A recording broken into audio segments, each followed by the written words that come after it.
Hello everyone. This is a really tough video to make, and it's a video that I'm not sure everybody's going to want to see.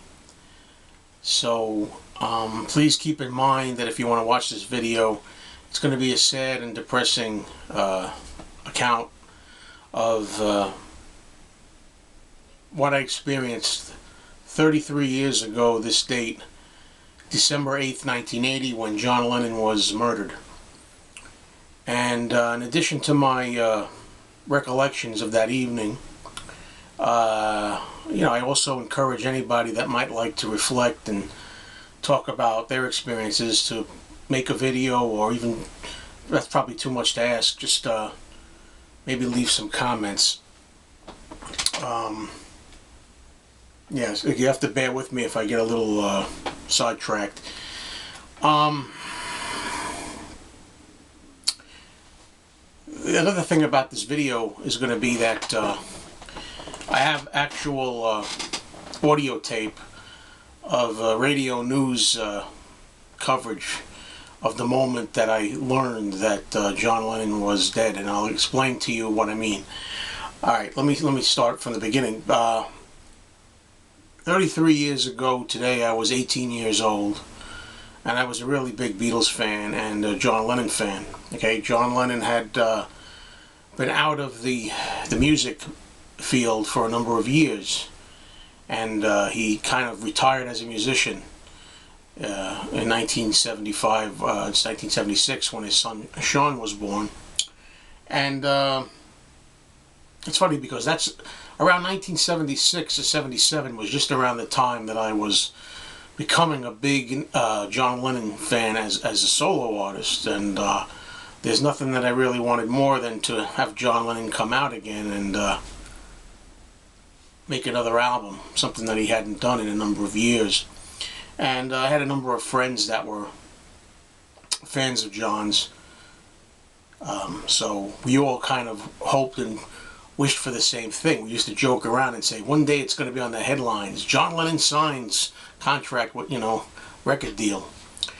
And finally, after many years, it would come true. Now, in the summer of 1980, I graduated high school. I didn't go to college. I went right to work, and I was starting my very first real job at 18 years old, you might say, in September of 1980. And when you start a job like that, you have a 3-month probation period. You have 3 months to see if you do the job well, and if your attendance is good, and things like that, and if they're going to keep you or not. So that's what I was facing. My first full-time job with responsibilities and a probation period. I was excited. I just bought the John Lennon album Double Fantasy. It was the first time I ever had an opportunity to buy an album by John Lennon while he was still alive. I remember waiting and waiting for the album to come out, and I have a story that I often tell where a friend of mine got the album early in Queens, New York. I was living in Queens. No, I'm getting sidetracked. No, I wasn't living in Queens. My friend was in Queens. Excuse me. I'm all over the place with this. But he was about a train ride away from where I was, and he called me up and said, I got the new album, come on over and listen to it. And I was all excited, and I remember getting on the train station like a little kid, so excited. And I had a magic marker in my pocket at the time, and in an uncharacteristic moment, I took the magic marker excitedly and I wrote, John Lennon lives. I wrote November, I think it was the 17th, I'm not sure, November the 17th, 1980, or something like that. And I wrote that on. I think that was pretty ironic in retrospect. Anyway, then what happens is, it's December 8th, 1980, and I think I was actually recording some Beatles cassette tapes. Right, why not? You know me, Beatles guy. And I was a big collector, still am, and I was getting ready for bed because I had to go to work the next morning, and It's about 10 minutes to 11 at night. I was sitting on the edge of the bed doing the things you do, taking your shoes off, getting your socks off, when my friend Mike, who now himself passed away 3 years ago, my good friend Mike, called me up and said John Lennon's been shot.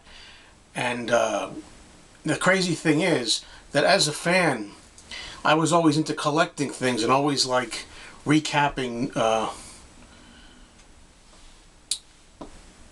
news items and things like that. So as upset as I was and as scared as I was, I wanted to document the moment. I would always take a cassette and push it in the cassette player, you know.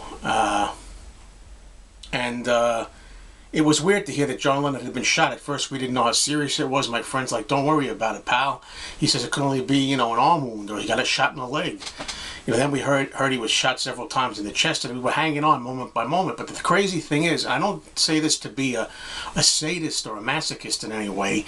I didn't know what else to do. I was always a fan who taped everything and recorded everything, so I plopped the cassette tape in, and I had it with a bunch of other cassette tapes thrown in the closet for many years. This is how I first heard the initial reports. And this tape is not in good quality after all these years, so I'll do the best I can.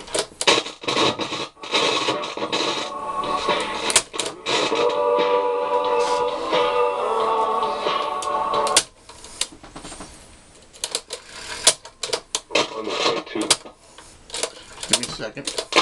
Is in a Manhattan hospital. We have a bunch of people from the ward to that hospital right now. Jimmy Fink is among them. People from the network, our network news department, are on their way down. And you will absolutely be getting updates as soon as we get them on the condition of John Lennon. West 72nd Street in New York City, where John Lennon has had an office and a residence. Repeating, former Beatle John Lennon was shot and killed critically outside his home on Manhattan's Upper West Side tonight. This has been a bulletin from ABC News. We now resume our regularly scheduled program. At WPLJ, once again, you've just heard the word about John Lennon. He has been shot and killed, and we will give you any more information that we have as it becomes available to us about the details on the shooting. And there's a little more. Again, please understand, I'm not a morbid guy. I'm not trying to keep this stuff because I'm creepy or anything. I'm a little shaken up even hearing that again. But that's the way I heard the news. I mean, that's the way it was revealed to me. Thanks for watching, and feel free to comment. You know, I'm running out of time, but just as well, I'm a little more shaken up than I thought I'd be about this. But anyway, 33 years ago today, we lost John Lennon. And again, I hope you understand, I was just a collector. I was 18 years old, and I used to tape everything and record everything, so I kind of had to do it. It was also my mother's 40th birthday. Happy birthday, Mom.